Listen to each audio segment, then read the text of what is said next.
présidente ya Tanzanie. Ngai nazo féliciter présidente ya Tanzanie. Pourquoi William Wito va se préparer avant William aya kosala communiqué ya que visa et kosala te plan monté depuis Champs-Élysées na États-Unis que bakotisa ba Somalien ye président asutuki batuti ebele babandi kozwa nationalité na Tanzanie des Rwandais disposition vivant.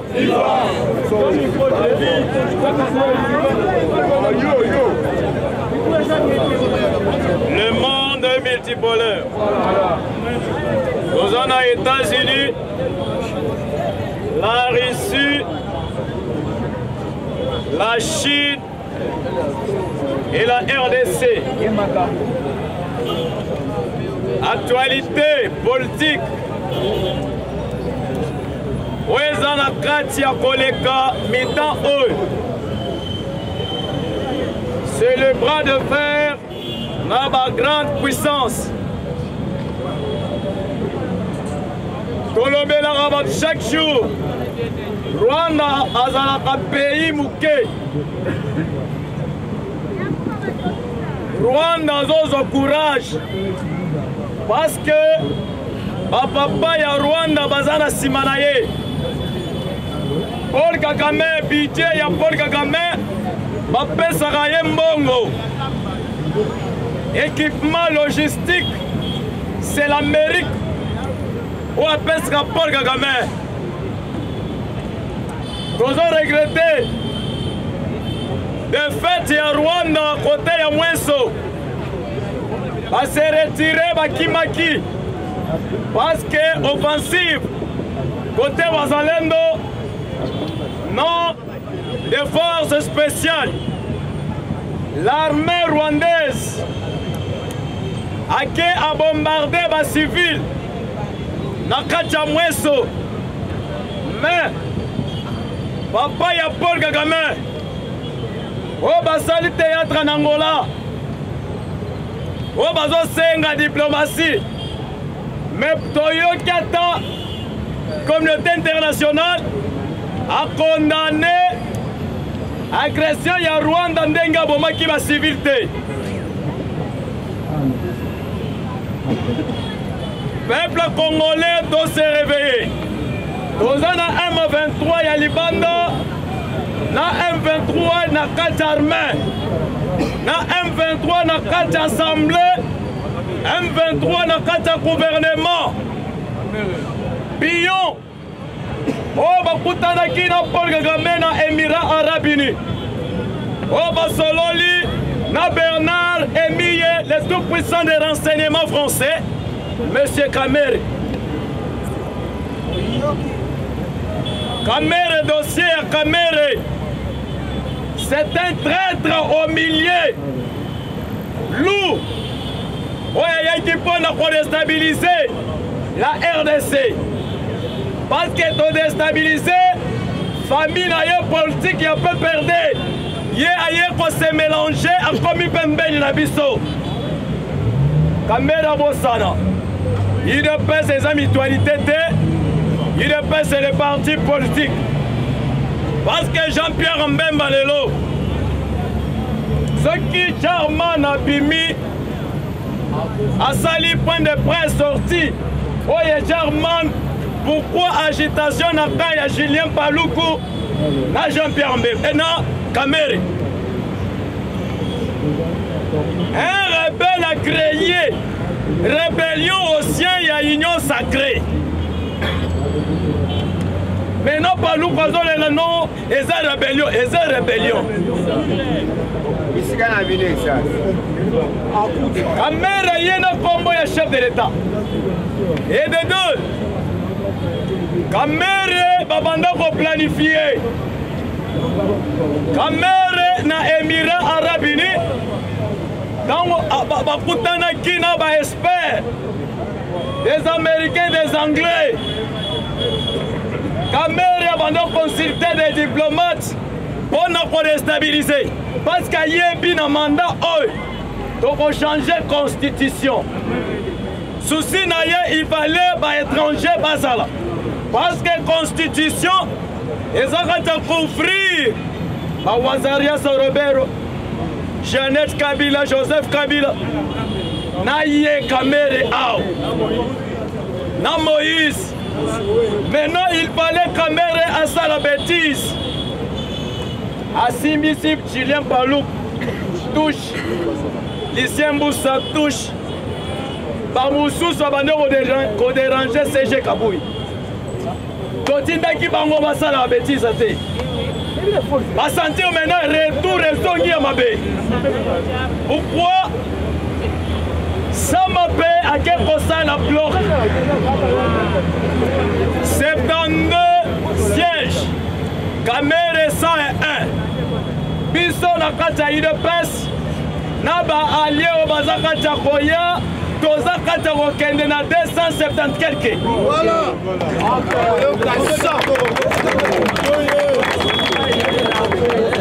Maintenant, allure. Kamere a une agitation. Dernier l'accès qui président Félix, ce qu'on l'accès image, il y a ma paix. A osali semblant, mais bon na audience, na oya, okutana na ye.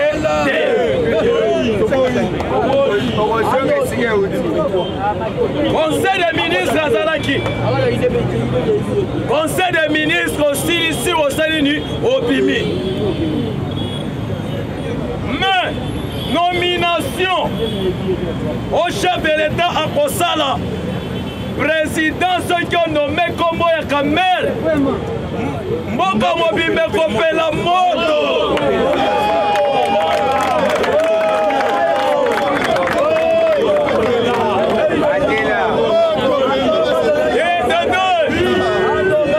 Domination ya Kamere. Domination ya Kamere na ordonnance. Mboka Kopela Moto.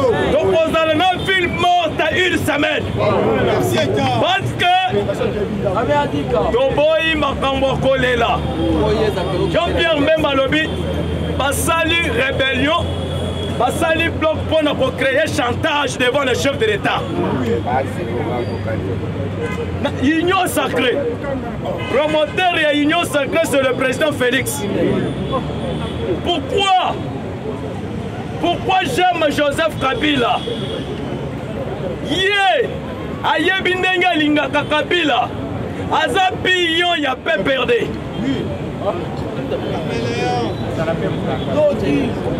Mais dobi ma distraction. Tomoni ba jeune moko. Ba o bazana kati ya UNC. Ceux qui boza na sima pona mwambongo. Et cause la problème la bino. Chute ya FCC et cause la chute ya UNC. Tozo fasa Kamere na kombo ya Kamere karigiringi jingi et cause la bisusu awa.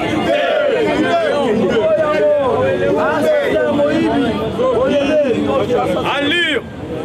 Parce que mandat oyo population bango moko ba pesi président Félix. Et ça va mériter. Ce que Talina surkiffe, chef de l'État, nous trier les vrais Congolais, Toyebi Bitakwira. Kamere Banemi, Toyebi Bango. Parce que tous les étrangers, Bazonge Pana Bango. Nous avons félicité le président de Tanzanie.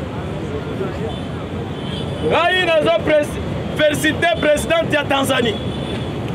Pourquoi William Wito va se préparer avant William a communiqué il y a que visa et causalate plan monté depuis Champs-Élysées dans les États-Unis que pas contre ça va somalien. Il y a un président à surtout qui tout est belé va venir aux nationalités en Tanzanie. Des Rwandais. Disposition va côté à côté à Bunangan. Est-ce que combien de fois ils ont bombardé dans Rwanda? Effectif militaire, il y a Rwanda, Bazalaki, au-delà de 20 quelques mille. Mais ils ont bombardé Bango. Effectif militaire, il fallait diminuer. Pourquoi ils ont diminué? Parce qu'ils sont somaliens, parce qu'ils sont béninois par-ci par-là. Les lobes à côté. 7 camions, il y a eu PDF. Nabunangan. 12 camions, il y a RDF rwandais, Bakotaki. C'est les Wazaland. Oh, il y a des sociétés civiles à dénoncer. Maintenant, Wazaland, Moko Lobby, Bango Bazamba, Massango, Biso Toza Moulin. Pour ça, la Bango, oh, bah, y éviter. Mitan, oh, population, il y a moins de Bazanga qui se déplacer. Pour nous profiter, moins de mais guerre, moto pays côté à Kichang.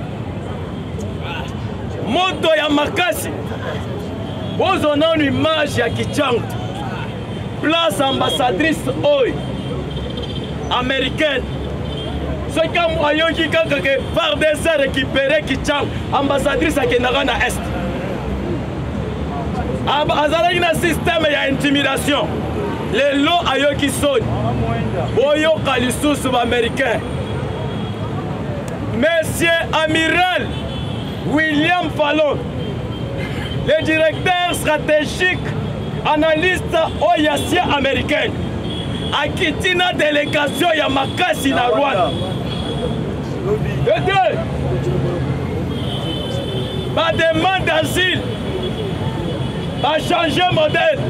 Une délégation anglaise, il y a Grande-Bretagne. Au Babando Kolele, il y a ma demande d'asile. Pakiti na Rwanda. Maintenant, image, il y a RDC. Bandimakate, les lots, les forces spéciales, a déstabilisé les mercenaires. Tokangi maintenant, 2 mercenaires, il y a États-Unis, il y a Texas.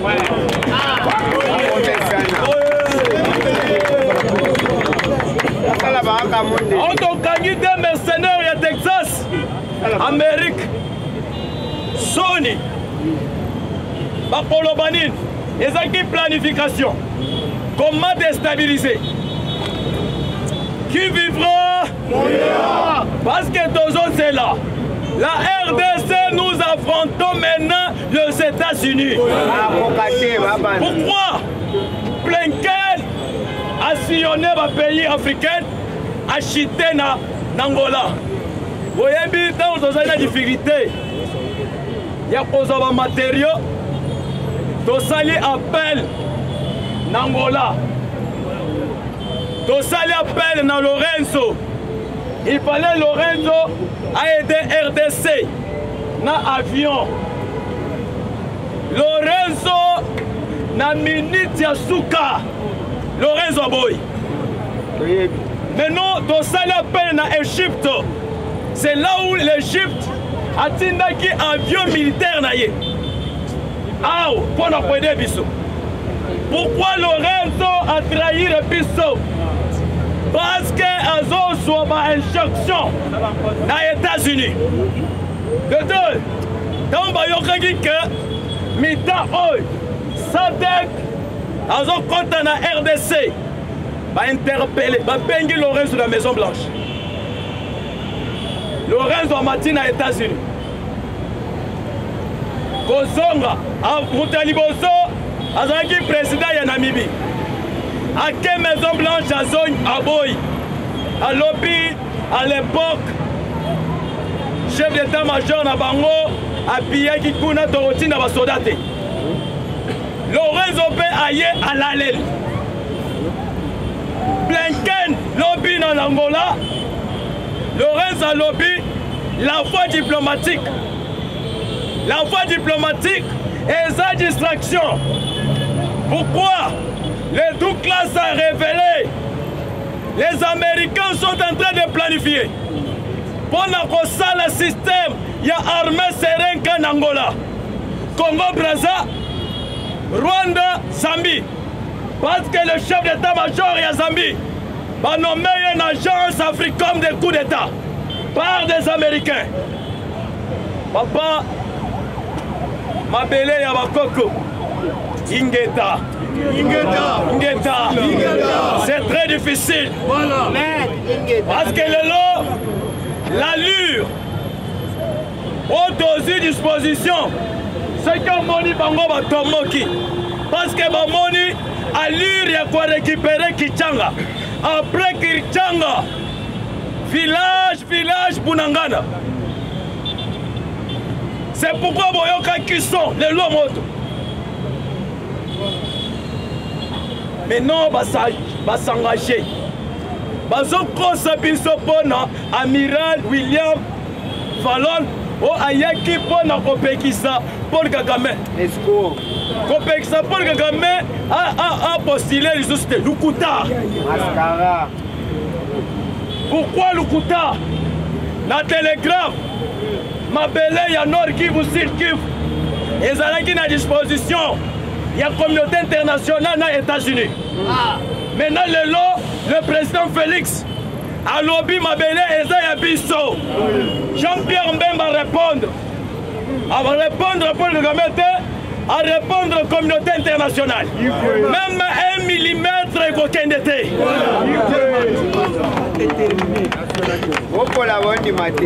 Je suis un panafricaniste. Awa ma belle. Ceux qui ont l'ingile Paris Foot, stoppez notre système à Paris Foot. Winner, stoppez. Bango va l'ingile dans la distraction. Pas déstabiliser Bisso. Donc on va esclave. Allure. Préparatif. Yaba Outaki, Angleterre. 7 camions. Non, 12 camions. Preuve à l'appui, on va contacter le 25. Mais le 23, donc on nous des mercenaires. Des mercenaires des Américains. Parce qu'avant de comme à côté à Kichanga, première ceinture, des forces spéciales rwandais, mélangées avec des mercenaires.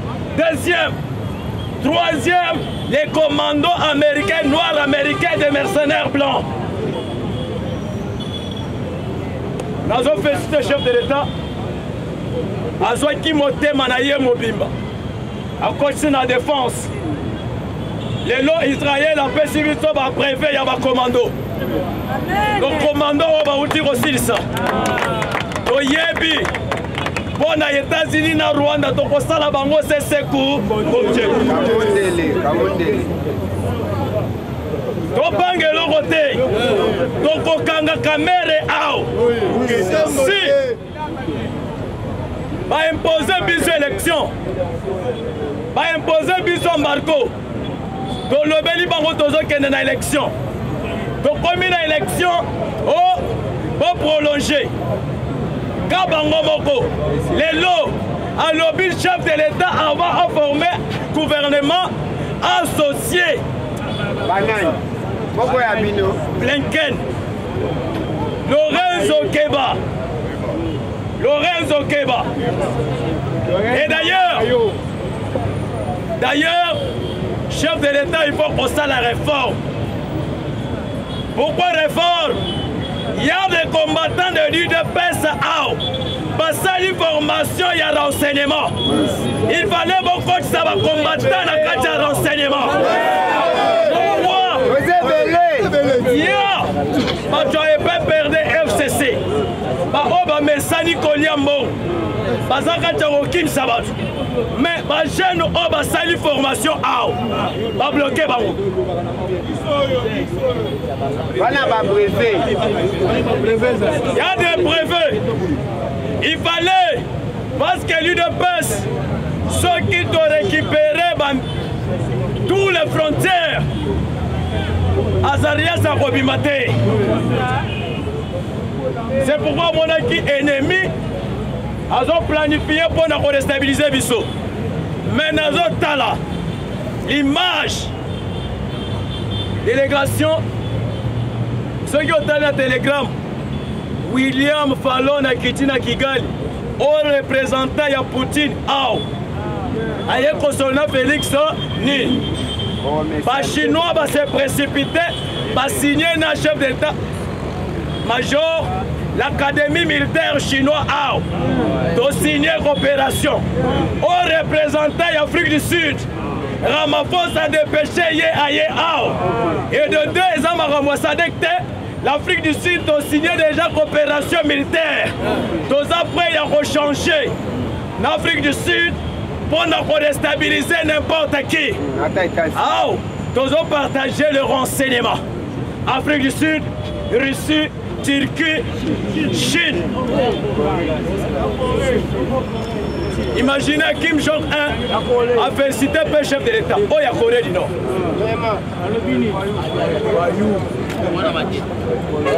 Maintenant, la guerre actuelle, président Félix Azo Bangate. Pourquoi Totali, le superpuissance, Russie, Chine. Russie a sali guerre supersonique contre les satellites. Chine peut assali Starlink avec l'autre qui peut aveugler les satellites américains. Chine a aussi la Vanadju qui peut étouffer avec les lasers.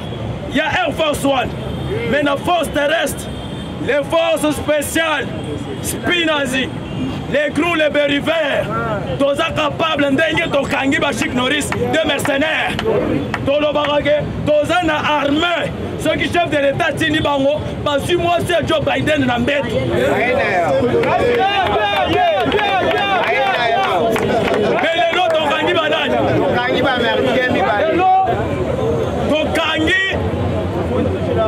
Kangi Bachik Norris na Rambo. Par contre, on a des commandos américains. Kangi Bango.